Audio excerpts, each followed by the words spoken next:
পূজার দিনগুলোতে কিভাবে সাউন্ড পলিউশন এবং বিভিন্ন যে দূষণ হয়ে থাকে রাজ্যে আমাদের এই পূজার সিজনটাতে পলিউশন কন্ট্রোল বোর্ড এবং জেলা প্রশাসন এবং পুলিশ প্রশাসন আমরা মিলে কিভাবে এই পলিউশন কন্ট্রোলের গাইডলাইনগুলোকে ইমপ্লিমেন্ট করব সেটাকে নিয়ে আজকে একটা সাংবাদিক সম্মেলনের জন্য আমরা ডেকেছি।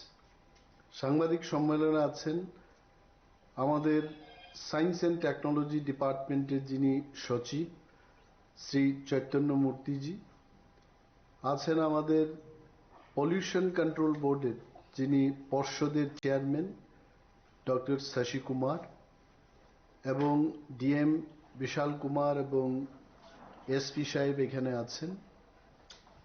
আমাদের মধ্যে একটা আলোচনা হয়েছে যে এইবার গত বছরের মতোই আমরা রাজ্যে যেন পলিউশনকে আমরা নিয়ন্ত্রণ করতে পারি। আমরা সম্পূর্ণভাবে বন্ধ করতে পারবো না, but will try our best যাতে করে পলিউশনটা একটা নিয়ন্ত্রণের মধ্যে থাকে।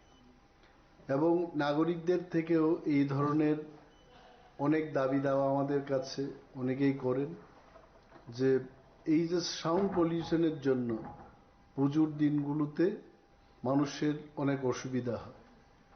তো আমরা এবারকার নতুন করে, গতবার নিশ্চয় আপনারা দেখেছেন যে পলিউশন কন্ট্রোল বোর্ড, জেলা প্রশাসন এবং পুলিশ প্রশাসন অনেক ক্ষেত্রেই কিন্তু এই শব্দ দূষণ যেটা হচ্ছে এটাকে আমি বলছি না যে একদম সম্পূর্ণভাবে নিয়ন্ত্রণে আমরা নিয়ে আসতে পেরেছি, বাট এটা অনেক ক্ষেত্রেই কমেছে। এইবার নতুন করে ক্লাব লিডার্সদের সাথে মিটিং করে আমাদের সিদ্ধান্ত আমরা জানিয়ে দিয়েছি যে সাউন্ড লিমিটার থাকবে। এই মাইকিং বা সাউন্ড সিস্টেম যেগুলি ব্যবহার হবে সেখানে সাউন্ড লিমিটার থাকবে। যত বেশি ভলিউম বাড়াবে তাতেও কিন্তু এই সাউন্ডটা বাড়বে না।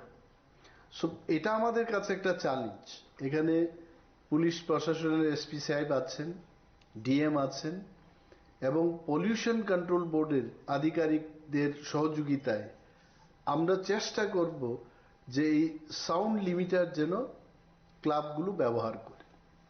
বিশেষ করে নাগরিকদের থেকে যে সমস্ত প্রশ্ন উঠছে যে বিসর্জনের সময় সাউন্ডটা খুব বেশি মাত্রায় হয়ে থাকে, এইটাকে নিয়ন্ত্রণ করার লক্ষ্যেই কিন্তু এই সাউন্ড লিমিটারটা আমরা ব্যবহার করতে বললাম। ২ নম্বর যে ব্যাপারটা হচ্ছে, বিসর্জন করার পরেও দেখা যায় অনেকগুলো ম্যাটেরিয়ালস, যে ম্যাটেরিয়ালস ইউজ করলে পর জলে পলিউশন বাড়বে। Plaster of Paris, I think Bishal was telling about that. Plaster of Paris, এটাতে এমন কেমিক্যাল থাকে জলে ভাসিয়ে দেওয়ার পর এই জলটা বিষাক্ত হবে, দূষিত হবে। সো সমস্ত ক্লাবের যারা লিডার্সরা আছেন, যারা পুজো প্যান্ডেল নিয়ে কাজ করছেন, পুজোর মণ্ডপ যারা করছেন, তাদের কাছে আমরা অনুরোধ জানাবো যে সমস্ত নিষেধাজ্ঞার মধ্যে যে সমস্ত মেটেরিয়ালস ইউজ করতে নেই সেগুলো যেন ওনারা ইউজ না করেন। আপনারা জানবেন যে 30/10/2018 সালে বিজ্ঞান প্রযুক্তি ও পরিবেশ দপ্তরের একটা গাইডলাইন ত্রিপুরা রাজ্যে এটা সমস্ত মানুষের জন্য নোটিফিকেশন দেওয়া হয়। সেটাতে বলেছে যে রাত্রি 8টা থেকে 10টা পর্যন্ত বাজি ফুটানো যাবে, কিন্তু আমরা দেখছি যে 6টা থেকেই শুরু হয়, 10টার পরেও এটা হয়। তো সবটাই কিন্তু পলিউশন কন্ট্রোল বোর্ড এটা পারবে না। মানুষকে সচেতন হতে হবে। And all of us sitting here, আমরা কিন্তু সমস্ত নাগরিকদের কাছে এই অনুরোধটা রাখবো যে যা যা পলিউশন কন্ট্রোল বোর্ড আমরা ডিসপ্লের মাধ্যমেও দেখাচ্ছি, এইগুলো যেন মেনে আমরা চলি, তবেই পলিউশন মুক্ত একটা পরিবেশ আমরা পাব। তো এটা আমাদের অনুরোধ থাকবে। আরেকটা থাকবে যেমন এই যে প্লাস্টিক ম্যাটেরিয়ালস 100 মাইক্রনের বেশি আমরা ব্যবহার করব, ফ্ল্যাক্স। তো সেই ক্ষেত্রে দেখা যায় এই গাইডলাইনটা অনেক মানা হচ্ছে না। তো আমার অফিসে বসে আজকে আমরা আলোচনা করেছি, DM and SP both of them they are very serious, এবং অনেক ক্ষেত্রে আমরা রেড করব, এবারও করব। যারা এই সমস্ত গাইডলাইন মানছেন না তাদের কাছে অনুরোধ থাকবে যে এই রেইডের মধ্যে আপনারা আসবেন না, কারণ আমরা রেড করব, কিন্তু এটা আমাদের স্বার্থে নয়। It is not for me, for mister Murthy or for mister doctor Bishal, it is for the people. তো পলিউশন কন্ট্রোল বোর্ডের দিকে অনেক সময় আমরা আঙ্গুল তুলতে দেখি যে দূষণ পর্ষদ নিয়ন্ত্রণ কিছু করছে না। We are trying our best. আমাদের পলিউশন কন্ট্রোল বোর্ডটা হচ্ছে অ্যাডভাইজারি একটা ডিপার্টমেন্ট। আমরা জনগণের কাছে সাজেশনটা দিতে পারি, গাইডলাইনটা কি সেটা বলতে পারি। সো ক্লাব লিডার্সদের সাথে আমরা মিটিং করেছি, মিটিংয়ে এটি সিদ্ধান্ত হয়েছে যে এবার সাউন্ড লিমিটার ইউজ করা হবে, তাতে এই সাউন্ড পলিউশন বা নয়েজ পলিউশন এটা কমছে কিনা এটা আপনারাও দেখবেন। সো জনগণের সহযোগিতা ছাড়া, ক্লাবের সহযোগিতা ছাড়া এগুলো হবে না আগেকার মতো। এইবারও আমি জিজ্ঞেস করেছি যে ইকো ফ্রেন্ডলি কোন কোন ক্লাবগুলো এই গাইডলাইন মেনে পুরস্কৃত হয়েছেন তাদের সম্পর্কে আমাদের বলতে হবে। এবং এইবারও একটা টিম যাবে, সার্ভে করবে, যে সমস্ত ক্লাবগুলো দূষণ পর্ষদের গাইডলাইন মেনে পূজা করবেন তাদেরকে আবার এবারও I think it is through আইসিএ department, আইসিএ ডিপার্টমেন্টের মাধ্যমে তাদের পুরস্কৃত করা হবে। তো এখানে গাইডলাইন আছে, গাইডলাইনগুলো এগুলো নাগরিকের উদ্দেশ্যে বিভিন্ন ফ্ল্যাক্স, ব্যানার পুজো প্যান্ডেলেও থাকবে, এবং যারা যারা পূজা করছেন তাদের কাছে এটা বলা হয়েছে। বিশেষভাবে আমাদের এই সমস্ত গাইডলাইন মানতে হবে। দুর্গা পূজা 29 সেপ্টেম্বর থেকে 2রা অক্টোবর পর্যন্ত, লক্ষ্মী পূজা 6 তারিখ অক্টোবর, কালী পূজার দিন 20 তারিখ অক্টোবর, রাত্রি 12টা পর্যন্ত, 12টা থেকে ভোর 6টা পর্যন্ত মাইক্রোফোন, বাদ্যযন্ত্র ইত্যাদি গান বাজনা এগুলো কিন্তু নিষেধ করা আছে। তো এগুলো সবার নজরে আনার জন্য আজকে আমরা সাংবাদিক সম্মেলন করে রাজ্যের মানুষকে এই মেসেজগুলো আমরা, খাবারটা তো আর পূজার সময় খাবো না, খাবো সারা বছর সারা জীবনই। আর দূষণটা শুধু পূজার সময় আসছে না, এই প্লাস্টিক ইউসেজ বা প্লাস্টার অফ প্যারিস এটা জলের মধ্যে ভাসিয়ে দেওয়া, এটা তো পূজা ছাড়াও যখন যেখানে হচ্ছে, ফ্যাক্টরি থেকে হচ্ছে বা কোনো দোকান থেকে হচ্ছে, হোটেল থেকে হচ্ছে, যেখানেই হবে আমাদের নজরে এলে আমরা অ্যাকশন নেব। এটা পূজার ব্যাপার না। কিন্তু বিশেষ করে যেহেতু পুজোর সময় এটা বহুমাত্রায়, বিশাল মাত্রায় এগুলো ব্যবহার হয়, তো এই সময়টাতে মিডিয়ার মাধ্যমে জনগণকে সচেতন করা এটা আমাদের। আর আমরা এটা বলেছি যে একটা দেখুন, আপনারা পুজোর সময় গিয়ে হঠাৎ করে কিছু একটা করলে এটা কিন্তু তখন মানুষ এই গাইডলাইন রুলস এগুলো মাথায় রাখবে না। নতুন জামা কাপড় পরে কেউ হেঁটে হেঁটে এই প্যান্ডেল সেই প্যান্ডেল ঘোরাঘুরি করে দেখে, তখন যদি সাংঘাতিক আইন দেখাতে গিয়ে যদি আমরা ঝাঁপিয়ে পড়ি, জনতা ক্ষুব্ধ হয়ে কিন্তু অফিসিয়ালদের উপর ঝাঁপিয়ে পড়ারও সম্ভাবনা আছে। তো তার জন্য আমরা কিন্তু অনুরোধটা করছি যে সাংবাদিক, ডাক্তার, ইঞ্জিনিয়ার, দোকানদার, ব্যবসায়ী, মহা ব্যবসায়ী সবাই আমরা যদি এই গাইডলাইনটাকে মানি তাহলে তো এখানে আর ঝাঁপিয়ে পড়ার কোনো ব্যাপার থাকে না।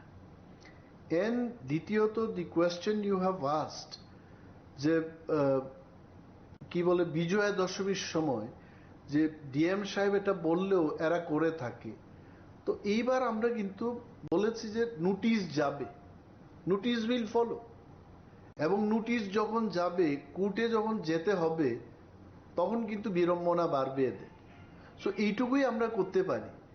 এটাকে নিয়ে তো আর গুলি তো আর চালানো যাবে না। কেউ বিজয়া দশমীর দিনে নাচ গান করছে 12টার পরে, ধরুন, আমরা তো অনুরোধ করছি, এবং আইন দিয়েই সেটাকে প্রতিরোধ করতে হবে। তো আইন দিয়ে যদি করতে হয়, একটা নোটিশ দেওয়া যাবে। So will send in notice, এবং আইন দেখবে সেটা। তো এইটাকে নিয়ে কিন্তু গুলি চালিয়ে এটাকে বন্ধ করা যাবে না। So we are here to follow the rules, এবং আইন দিয়ে এটা করব, আমরা অনুরোধ করছি। মুদ্রা কথা হচ্ছে স্যার, বিষয় বলতে গেলে পুজো হোক বা পুজোর পরে যে ক্লাবগুলো এনি ডে যে ক্লাবগুলো এই যে অনুষ্ঠানগুলো হয়, এগুলো তো পারমিশন নিয়েই হয়, পারমিশন নিতে, এবং পারমিশন যখন নেয় তখন সেখানে উল্লেখ থাকে এটা যে এই পর্যন্ত করতে পারবে।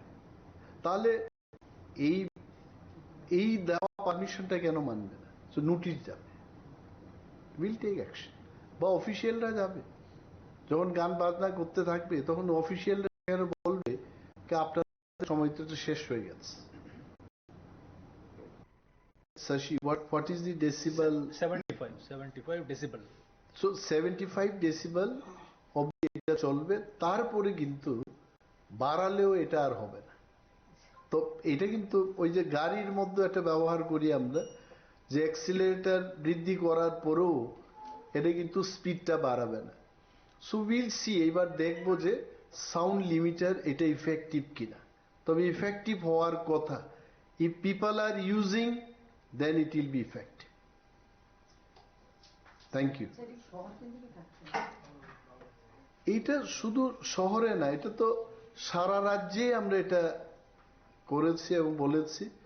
বিশেষভাবে এখানে আগরতলা শহরে বেশি আমাদের লোক সংখ্যা, পূজার প্যান্ডেলও এখানে অনেক বেশি। এই কারণেই কিন্তু এখানকার এসপি এবং ডিএম সাহেবকে নিয়ে আমরা সাংবাদিক সম্মেলনটা করছি। এবং last year, I am sure you all will appreciate DM doctor Bishal Kumar and police প্রশাসন কিন্তু very good work they did last year. তো এইবারও I personally expect from them that they will do very good job this year also. এবং আমার জিজ্ঞেস করার আগে আমাকে ব্রিফিং করেছে যে এবার রেড করার জন্য প্রস্তুত আছে। সদর মহকুমার আমাদের মহকুমা শাসক, উনি কিছুদিন আগে একটা রেড করেছেন।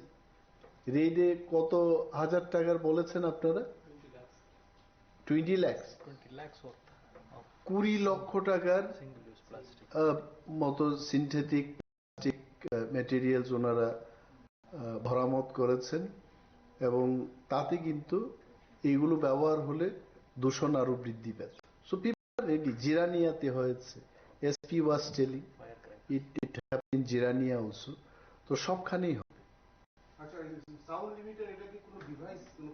এটা তো device, it is a device, right? It is a device. amplifier এর মধ্যে ফিটিং করতে লাগে। এটা কারা কোথায় পাওয়া যাবে? এটা অ্যাভেলেবিলিটি কোথায়? যারা কি ইউজ করবে ওরাই করতে কালেক্ট করবে? না, যারা সাউন্ড সিস্টেম সাপ্লাই দেবে, এই সাউন্ড লিমিটার এদের কাছে থাকতে হবে। আমাদের দপ্তর, জেলা প্রশাসন এবং পুলিশ প্রশাসন সেখানে যাবে, দেখবে এটা বলা হয়ে গেছে already. We have already told. এখন আমরা শুধু গিয়ে চেক করব। যদি না হয়, এসপি সাহেব তো বলেছেন যে উঠাকে লেকে আएंगे খাদাম, তখন কিন্তু আমরা কোনো ব্যক্তির কথা মানব না। আমি মহকুমা শাসককে বলেছি যে কোনো ফোন টোন এন্টারটেইন করবেন না। কারণ একদিকে নাগরিকরা বলবেন যে পলিউশন কন্ট্রোল পর্ষদ কেন কাজ করছেন না, ডিএম কেন এটা করছেন না। আর যখন ডিএম এবং এসপি এটাকে বাধা দিতে যাবে, তখন ফোন করে যদি বলা হয়, আমি বলেছি নো। এবং কোন দাদারা ফোন করবেন এদের নাম বলবেন, আবার সাংবাদিক সম্মেলন করে বলবো যে দেশের মধ্যে দূষণ আনার জন্য সক্রিয় কারা, তাদের নাম বলা হবে পরিষ্কার। ডিজের সম্পর্কেও আমরা বলেছি, যাই করবে এই 75 ডেসিবেলের মধ্যে আপনি ডিজে করুন, যাই করুন। আর 12টা থেকে ভোর 6টা পর্যন্ত তখন ডিজেও চলবে না, কেজেও চলবে না, কিছু চলবে না, এটা বন্ধ থাকতে হবে। এন্ড বিশেষ করে এখানে উদ্যোগ নেবে আমাদের পুলিশ প্রশাসনের। আজকেও তো আমরা দেখেছি মাননীয় প্রধানমন্ত্রী এসছেন এবং police department how they work today tremendous, এবং এটা এত সুন্দরভাবে, আমি জানি না এই ধরনের একটা সুযোগ লাইফে পাবো কিনা। যখন আজকে আগরতলা থেকে উদয়পুর গেলাম, I have seen the discipline of Tripura police. মানতে হবেই, এত রুদ্রের মধ্যে দাঁড়িয়ে আমি আমার পিএসইউকে জিজ্ঞেস করলাম, এই যে টুপি লাগিয়ে এরা দাঁড়িয়ে আছে এখানে, এই টুপিটা কি খোলা যায়? বলছে না, মাঝে মাঝে খুলতে পারে, কিন্তু প্রায় সময় এটা লাগিয়ে শৃঙ্খলা ভাবে এটাকে ডিউটি করতে হবে। देखिए, जिस तरीके से माननीय मंत्री जी ने बोला है, हमारा क्लब से अनुरोध है कि 12 बजे तक ही वो अपना सांस्कृतिक कार्यक्रम करें और जो 75 डेसिबल का साउंड सिस्टम का जो लिमिटेशन है, खासकर जो लिमिटर है, उसको लगा के करें और अच्छे से पूजा को एंजॉय करें। और आम नागरिक, खासकर जो बुजुर्ग लोग हैं, महिलाएं हैं, बच्चे हैं, जो बीमार हैं घर में, उनका भी ख्याल रखें। और अगर किसी भी अवहेलना होती है और आम नागरिक को तकलीफ होती है उससे, तो पुलिस और प्रशासन की तरफ से सख्त कार्रवाई की जाएगी। इसमें हम साउंड बॉक्स को तो सीज करेंगे ही करेंगे, बाकी कानूनी कार्रवाई जैसे नोटिस करना है या जरूरत पड़े तो हम क्लब की सोसाइटी रजिस्ट्रेशन को कैंसिल करेंगे। उन जिस जमीन पे ये काम हो रहा है उस जमीन के एक्शन लेंगे उसके अगेंस्ट में, और अगर क्रिमिनल ऑफेंस बनता है तो क्रिमिनल ऑफेंस भी इनके अगेंस्ट में लिया जाएगा। ये सर पूजा के टाइम पे रहेगा या पूजा के बाद में भी ये रेगुलरली चालू रहेगा? ये मतलब ये 365-24 आवर्स है, माने कि ये हमेशा ही रहेगा। और अगर कोई भी कंप्लेंट मिलती है तो पुलिस और प्रशासन वचनबद्ध है इनके खिलाफ एक्शन लेने के लिए।